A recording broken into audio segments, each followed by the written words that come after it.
Hardware 2.0 is going to be one of the faster render options inside of Maya.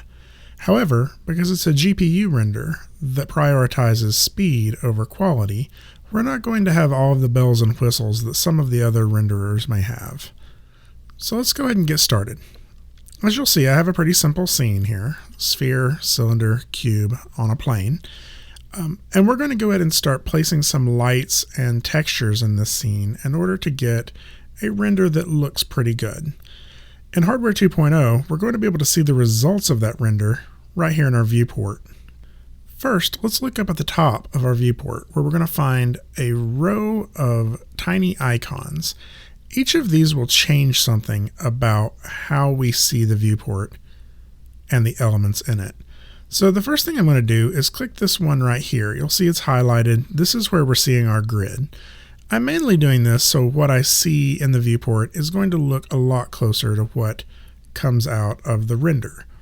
You'll see that if I hit render right now, it's going to render with Arnold Renderer, and we're going to get a black screen because we don't have any lights in the scene.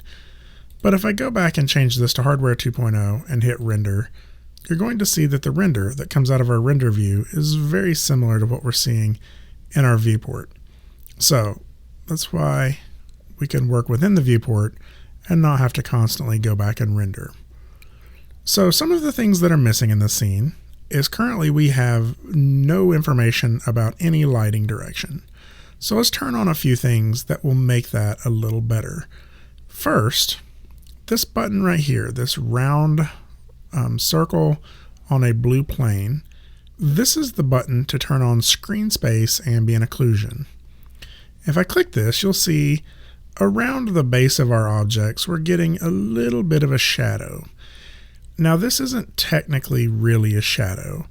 Ambient occlusion refers to the way light loses energy as it bounces into small crevices or cracks. So if you were to place your hands together right now, you'll notice that where your fingers meet, it gets a little darker in there. That's because the lighting is bouncing around the room and is not managing to bounce into those corners and crevices quite as much. Screen space ambient occlusion is a way of kind of faking that, and it makes our objects feel a little more grounded on the surface that they're on. I'm also going to go ahead and turn on lighting, and as soon as I do that, you'll notice that everything goes black. And the reason for that is because we currently do not have a light in our scene. To create a light, we're going to go to Create, Lights, and we're going to choose one of these lights. The three that I have the tendency to use the most is directional light, ambient light, and point light. They all work a little bit different, but let's go ahead and start with a directional light. A directional light allows us to cast light in a single direction. So you see we kind of have just one side of these objects illuminated right now. If I were to select the light, it's this green thing in the middle, I can rotate this around and you'll see that we'll start to get light coming from whatever direction this object is pointed. If I move this up, we'll be able to see that a little bit better because what we have is a row of arrows that point in the direction the light is being cast. This object can be anywhere in the scene. It really only means that light is coming from one direction in our scene, and the way we rotate this will change what that direction is. Now we have light. We're seeing that one part of our object is illuminated while another part is in shadow. But there's still something missing from this light, which is shadows being cast from our object. In Hardware 2.0, to see these shadows, we have to click this little blue dot right here. And now we're starting to see shadows. And as you see, as we move our lights, those shadows will change with the direction of the light. However, our shadows are not the highest quality. You'll be able to see that we have some jagged edges around here as well.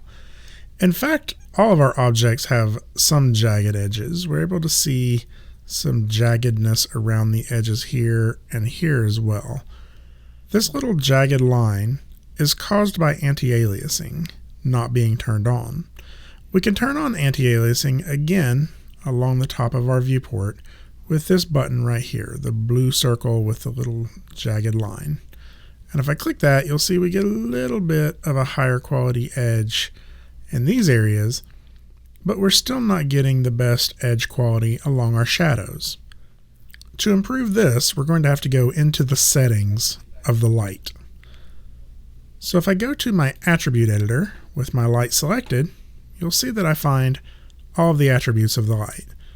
There's a lot of different things I can do in here. I can turn up the intensity to make it brighter or less bright.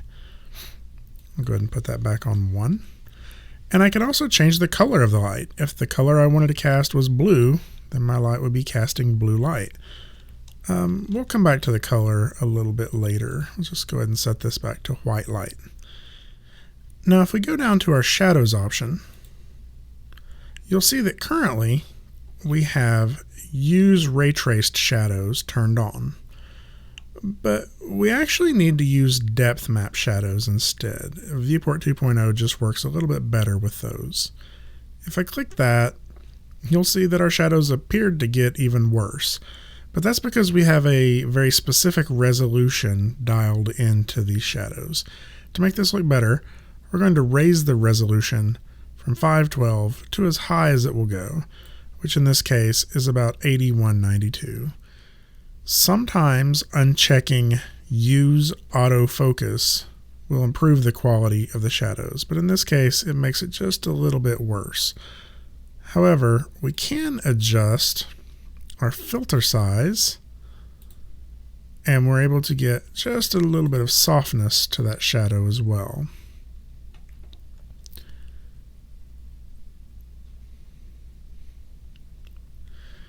Now you may be noticing these little jagged edges here.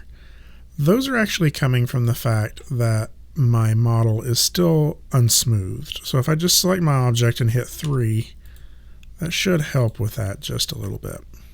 Now, this is looking a little bit better in terms of shadows, but the way it looks right now is like there's a giant spotlight in a dark room. All of these shadows are completely black and all of the other sides are really kind of washed out.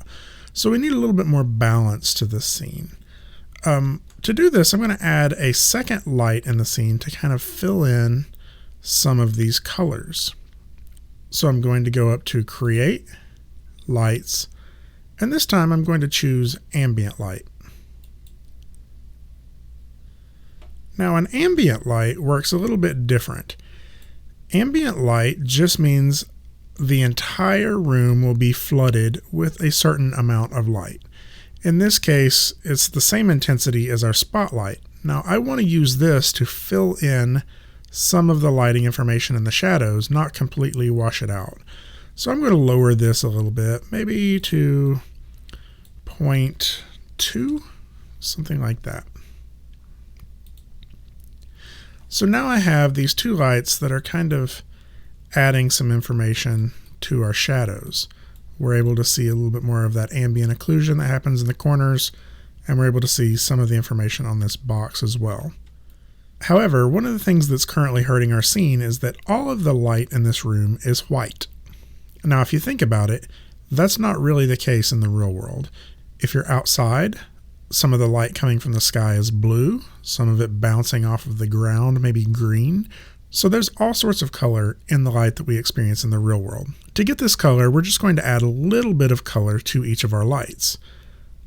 Usually this works best if we pick a color from the complementary color scheme. So for my directional light, I'll go to my color, and I'll choose something kind of on the yellow side of the light. So I don't want to go completely yellow, but maybe I'll add just a little bit of yellow to my scene. Maybe something like that. Now you'll see that we're right here on the color circle. If I go to the opposite side of the color wheel, we'll see blue. So anything in this range right here will be complementary to that yellow. So if I choose my ambient light and we make it one of the complementary blue colors, maybe something like this, then we're going to start to get a little bit of a better result.